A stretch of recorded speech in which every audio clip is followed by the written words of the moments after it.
प्रामाणिकपणा हे माणसाच्या व्यक्तिमत्त्वाचे मूलभूत असे मूल्य आहे.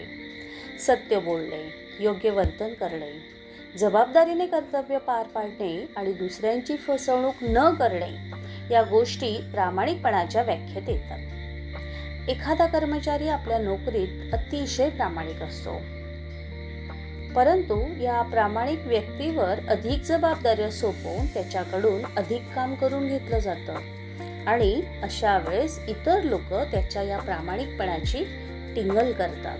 ही एक सामाजिक विकृती आहे. मात्र हा प्रामाणिकपणा त्या व्यक्तीला त्याच्या अंतःकरणाची शांतता, आत्मविश्वास, समाधान आणि सकारात्मक ऊर्जा देत असतात. प्रामाणिकपणा हा काही लोकांसाठी त्यांच्या धार्मिक किंवा नैतिक श्रद्धेचा भाग असतो. आपलं कर्म चांगलं असलं पाहिजे ही त्यांची श्रद्धा असते. अशा व्यक्ती त्यांच्या प्रामाणिक वागणुकीतून पुण्यसंचय करत आहेत असं त्यांना वाटते. प्रामाणिकपणा म्हणजे केवळ इतरांसोबत प्रामाणिक असणे नव्हे, तर स्वतःशीही प्रामाणिक राहणे. धन्यवाद.